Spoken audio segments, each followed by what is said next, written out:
She's usually the interviewer. Today, she's the interviewee. No, this isn't Southern style. It's Carolina people. Learn about the 44th annual Can-Am Days coming up next.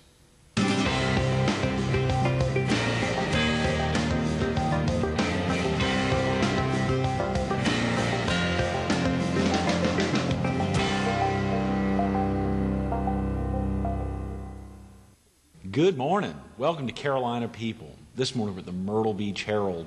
We're focused on the 44th annual Can-Am Days Festival, and we're visiting with its chair, Diane DeVaughn Stokes. Good morning, Diane. I'm so glad to be back with you. Thank you for inviting me back to be with you here on Carolina People. It's an honor. Absolutely, Diane. And to think the last two times we were at the Herald's old office at Myrtle Square Mall about a year and a half ago, and then soon thereafter at Horry Georgetown Tech. I love the new location. I love all the new updates in the Herald. It's a fabulous paper, certainly covering a lot of things that people wouldn't even know about unless you put them in the paper. We've got a long way to go, Diane. You know, it's as you and I have talked about before, with Emma Claire now too, and with hopes that down the road she'll think about, if she's interested in looking at taking over the Herald, we've got a long way to go. We've got a long way to go. How about this 44th annual? This is a big deal, chairing an event. Well, you know what? I am really honored to chair this event because having been a volunteer for the Myrtle Beach Area Chamber, Greg, for 19 years now, I've been on just about almost every committee they've got, but I've never had chaired a festival. So when Brad Dean cornered me and asked me to chair the Can-Am Festival, I thought, why not? First of all, I think I really was the perfect person to do it. I have always been a big admirer of Matt Sedota. And Matt, of course, was the king of Can-Am. He chaired this festival for a number of years, and I saw how much fun he had with the event, and I thought, you know, this would be good for me.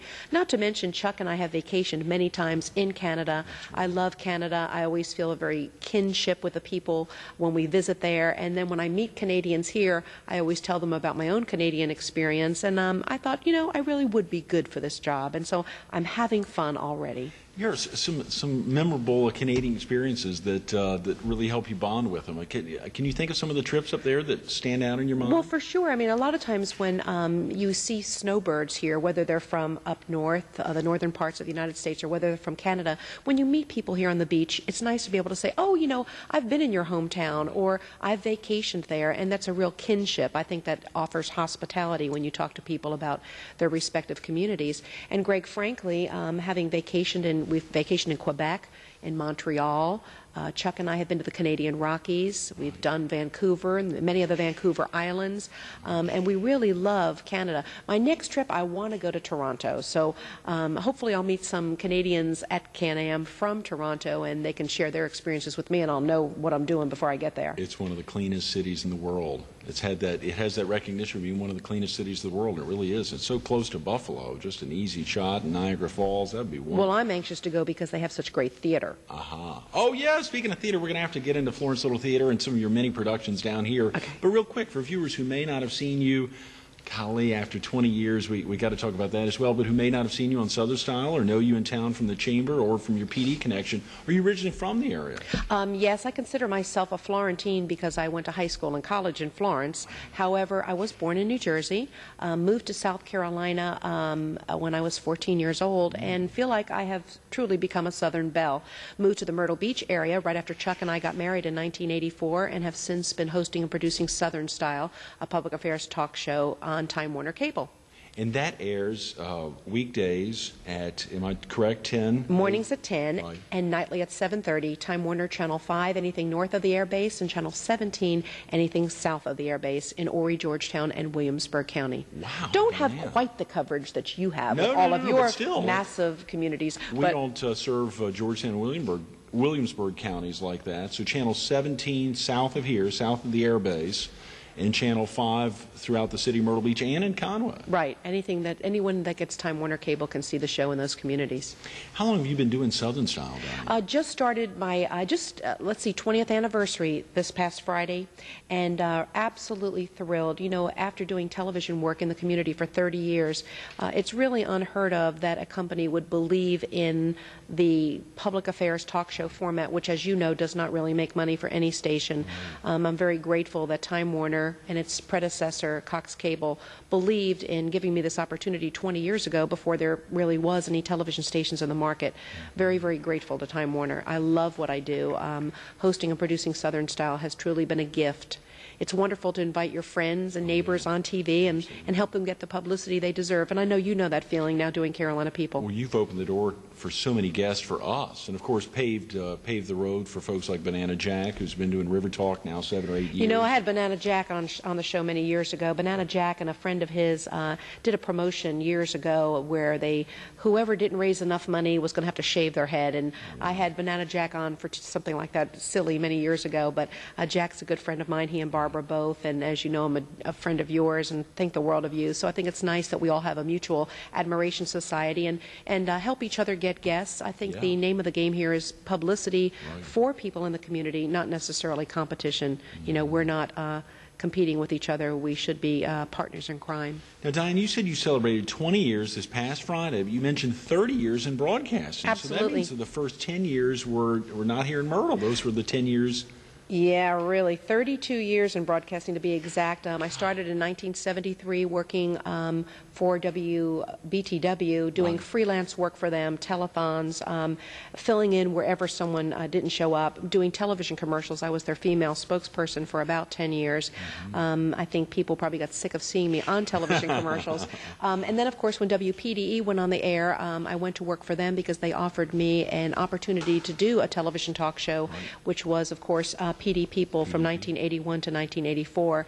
And prior to that, I was in radio broadcasting for WOLS Radio in Florence with my wonderful mentor and dear friend Doug Williams, who really taught me everything I needed to know about broadcasting and then some. And so I feel very blessed that I was led into a profession that I really didn't consider doing. I actually majored in English and journalism to write.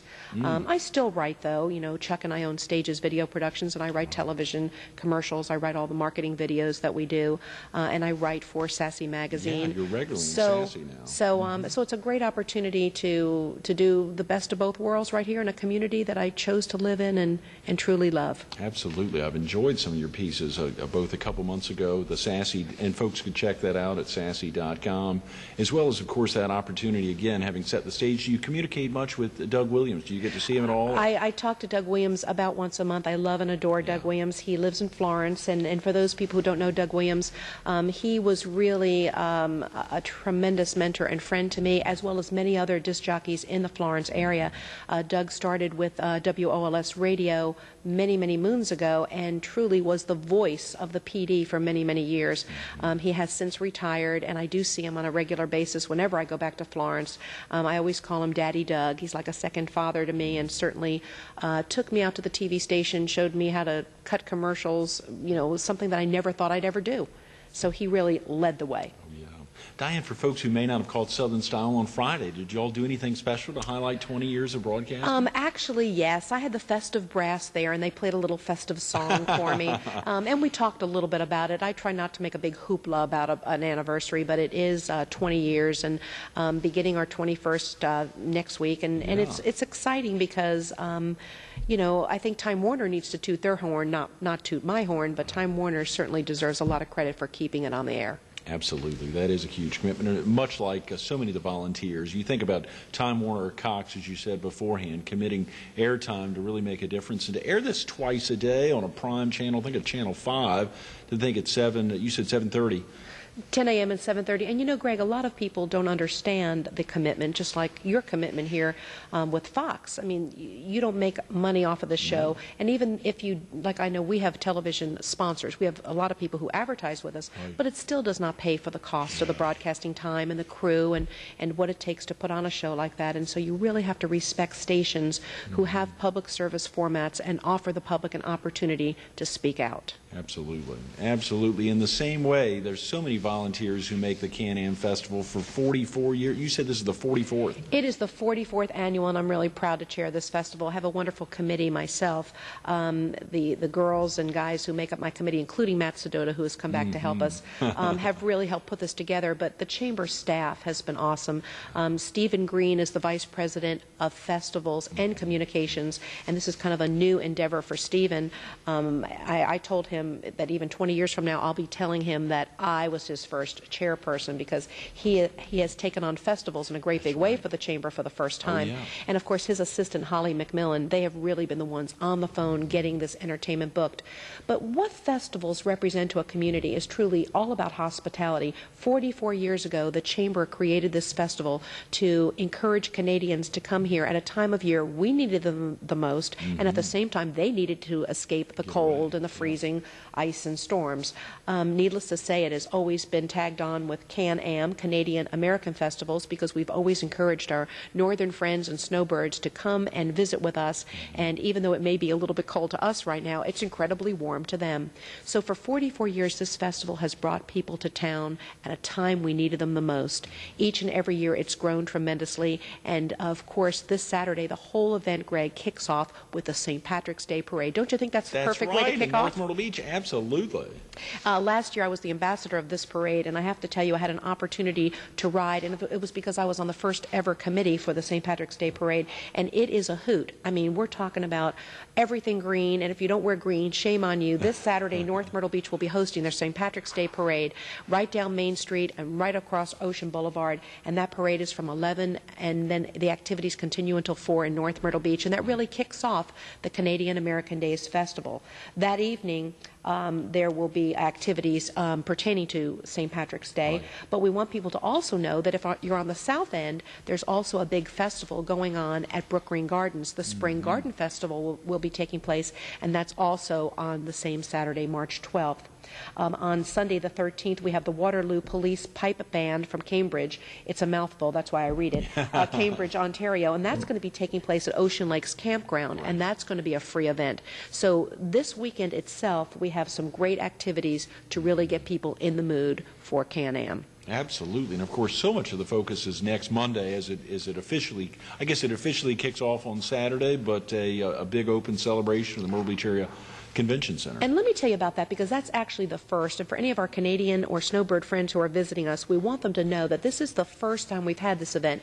We've usually had a welcome reception in North Myrtle Beach, a welcome reception in Myrtle Beach, and then one on the South Strand. Now, Surfside is still having a welcome reception on March 14th, and that will be at Surfside, I believe, the Town Hall. And the mayor of Surfside invites everyone to come visit them. They will still have that on Monday the 14th, but our really big event will be taking place Monday at the Myrtle Beach Convention Center. And Greg, there is going to be nonstop entertainment from 10 until 3. We're going to have all sorts of free refreshments, and we know the word free brings people out, but we want them to come out. This is free entertainment, free goodie bags. There'll be 100 vendors there who will actually be giving out coupons, discounts to their establishments. So it's a great opportunity for locals, snowbirds, Canadians alike to come from 10 until 3 to the Myrtle Beach Convention Center on Monday the 14th and really have a great kickoff celebration. At that time, we'll give all of them a folder much like this, Great. and they'll have an opportunity to have all of the activities listed.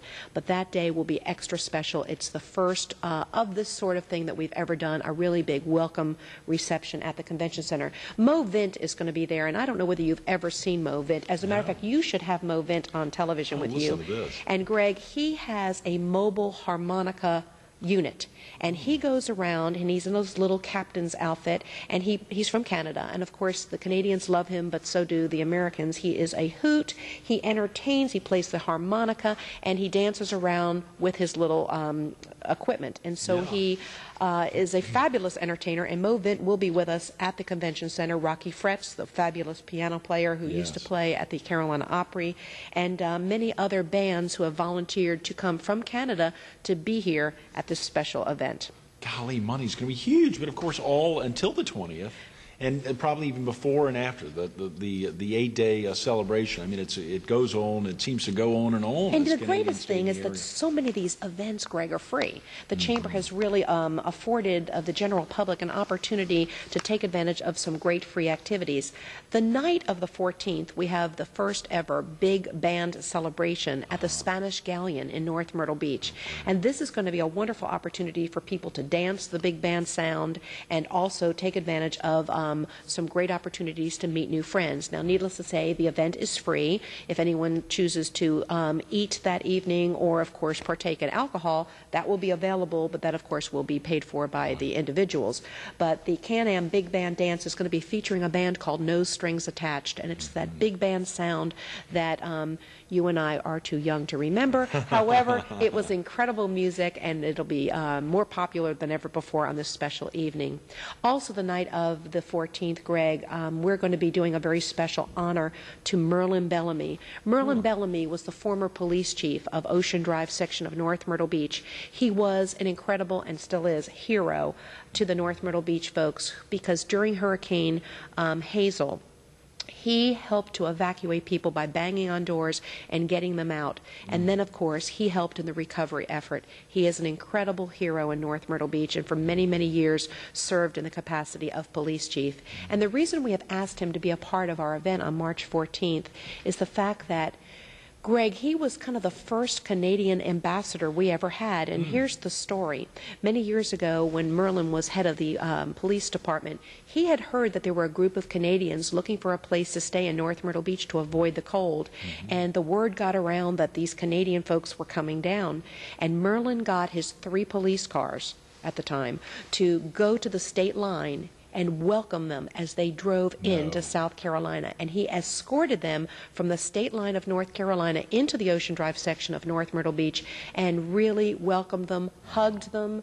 He was the first ambassador we had for Canadians that we can find in the community. And so on the night of the 14th, from 6 until 9 at the Spanish Galleon, we will be recognizing this outstanding man, Merlin Bellamy, in a very special way. That is fantastic, Diane. How'd y'all find? I mean, of course, people have been hearing that or thinking about that for a long time, but to have kept track with him, and of course to honor him, aside from the celebration of his involvement there at Hazel 50-plus years ago. Well, I have to tell you what's really interesting is I've known Merlin for the past 20 years, and I've interviewed him many times on TV, and you need to get him on because he's just an incredible person. But Merlin has actually told me this story many times, and so when I got the chance to be the Can-Am chairperson, I told our friends at the Chamber about Merlin and said, you know, this man, he actually was more hospitable before it was cool to be hospitable.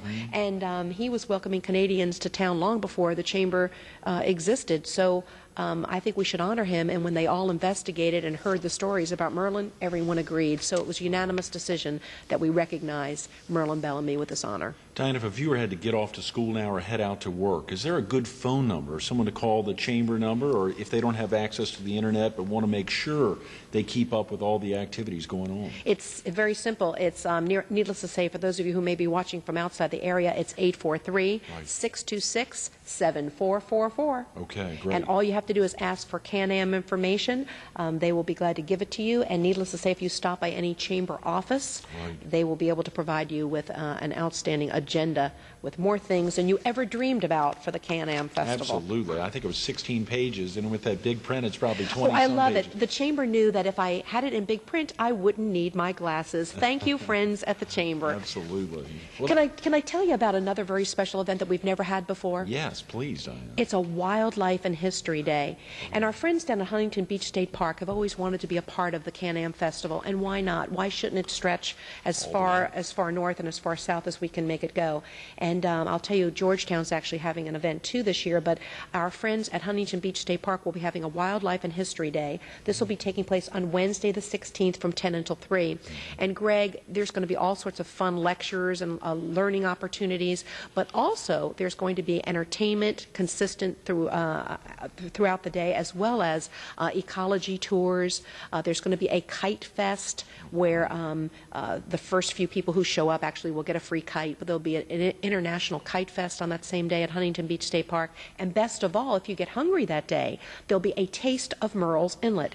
Several of the Murrells Inlet chefs will be making an appearance at Huntington Beach that day, and will be selling little tastings of food, maybe chowder, she crab soup, hush puppies and honey butter. All of those things will be available at Huntington Beach State Park that day. And what day is that again, Diane? That is Wednesday, March 16th. Okay, so next Wednesday. And it will be absolutely free to get into the park that day. The entire event will be free, and the only thing that will cost will, of course, be the food samplings. Great. So it should be a really exciting event, and one that we've never had before. Now, some of the funds that are raised from some of the places where they actually have to pay a little bit, are those reapplied to the chamber, or of course they have to offset the cost of the food itself? I mean, that's absolutely, and absolute expense. How do you all pay for all these events? The food tastings, the food's provided by the restaurants at Murrells Inlet, and the food tasting proceeds will go back to the Murrells Inlet 2007 committee. Great. We know that they're always trying to raise money to make that boardwalk even prettier, the Marsh Walk, and they need some funds, and so they're going to receive the funds totally. The chamber really doesn't make money on any of these events. Needless to say, just like the event up in North Myrtle Beach at the Spanish Galleon, there's going to be a charity that night selling food, and they will be benefiting from that. The chamber actually has the only costs, I think the chambers, even the 100 vendors who are going to be participating at the Myrtle Beach Area Chamber's welcome reception on the 14th, the vendors had to pay $25 to enter, but that money is going to offset our costs of renting the convention center. Absolutely. So, no one gets the convention center free, that's for sure. Right. So the chamber is very, very lucky. I've been really proud to see what the chamber has done with the dollars that they've had. Our chamber does not have a ton of money to run these festivals. Can-Am and Sun Fun have all been very self-sufficient, and with a little bit of membership money that comes in, they've really done an incredible job of keeping these festivals together and going for many years.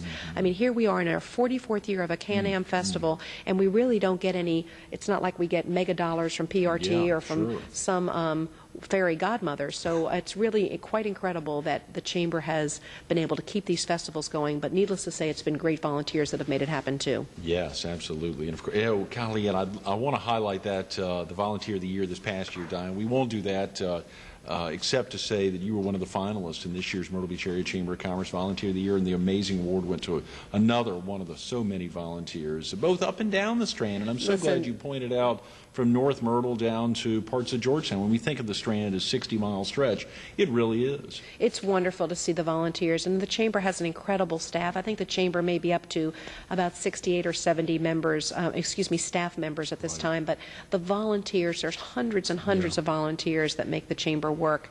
And I'm proud to be one of them, because the chamber does an incredible job. I mean, we wouldn't have jobs here in this community if the chamber and Ashby Ward hadn't done their job to make the community what it is today. Absolutely, Diane. We've only got a couple of minutes, and I want to make sure we highlight some of those. And of course, the National Shag Dance Championships are coming up. I would be really remiss if I didn't mention the National Shag Dance Championships, which are coming up this weekend, and that's at the Attic. And the Shag Dance Championships have been going on forever. I've been emceeing it for, I guess, 17 or 18 years, and it's over 20 years old. This event is an incredible opportunity for people to see our state dance at its best. So if anyone's interested this weekend, come to the National Shag Dance Championships at the Attic, which is above the Myrtle Beach Pavilion down on the ocean in Myrtle Beach proper. One or two other quick events that I would just like to highlight. Please. The Wednesday night after our Wildlife and History Day at Huntington Beach State Park, there will be a fabulous event at 7 o'clock at Christ United Methodist Church out of Fantasy Harbor. This is an incredible concert featuring many marching bands, the Waterloo Regional Police Band from Cambridge, Ontario, as well as our own local Vocal Edition singing group. It's absolutely free, taking place on Wednesday night the 16th. Georgetown has a big Friday, March 18th event where they're going to welcome everyone into the city of Georgetown with Canadian flags and a lot of street action. A lot of stores will be having sales. There'll be a lot of welcome opportunities in Georgetown that day. And one final event we'd like to highlight, on March 20th, there will be a concert that will have a fee, and I'll tell you why. On March 20th, Rocky Fretz, who's a wonderful piano player, one of the best in the country, will be entertaining with some of his friends at Legends in Concert. This concert is going to be in cooperation also with a dinner at the Seafarer restaurant. This is going to cost $45 a person, but that includes dinner and the show, and all the money is going to the Haitian Children's Relief. We are very, very thrilled that Dr. Green came to the chamber and asked us to help embrace this event so that he can help provide fresh water for a community in Haiti that has none. And so we were very thrilled to partner with him in this. So we're helping to promote this event on March 20th. It'll be taking place at 2 o'clock, Legends in Concert, down in Surfside. And that's on a Sunday. That's Sunday. Really, that's the last official day of the Can-Am, the 44th Annual Festival. Absolutely. But there are a ton of other things we did not mention. I urge people to stop by the Myrtle Beach Area Chamber of Commerce offices, any of them, Murrells Inlet, the airport, in Aner, or on Oak Street in Myrtle Beach, right, and make sure they pick up the entire agenda. And of course, if viewers do have access to the internet, it's a real simple address, right? I believe it's myrtlebeachinfo.com. Exactly. And the phone number, I'm sure you'll be flashing up here on the screen, 626-7444. Call, and we'll make sure that you get any answers that you need to know about Can-Am. Diane, you know, as you look back, not only as you think of the 20 years on air with Southern Style, the 32 years in broadcasting, but think of so many activities you've given so much time to on the charity side. It's incredible. I don't know how you're able to maintain. If you think of your activities with the group, the Cultural Arts Committee downtown, obviously, and all the work with the Rivoli Theater, the promotion that's gone into that, as well as so many things. We think of you helping kick off the March of Dimes in Horry County in the PD division. It's I don't know how you've been able to maintain your show and your dedication as president of Stages Video. Well, I thank you for saying that, but it takes one to know one, and Greg, and in your short time that you have been here, you have given such incredible volunteerism to this community, I can't even imagine. So thank you for recognizing my achievements, but honey, in the short time you've been here, you have really surpassed many of the things that I've done in just the short time that you've been here. That wasn't the answer I was looking for, but that's great. Thanks, Diane, for being with us this morning. Absolutely. It's an honor. Anytime you need me back, I'll be here. We need you to sub in sometime. That's Listen, right, if Time Warner will let you away. I just want to come one day and just have fun interviewing you on your show. I'd love that. It's a date. Okay, great. Stay tuned to more Carolina People with Diane DeVaughn Stokes coming up next.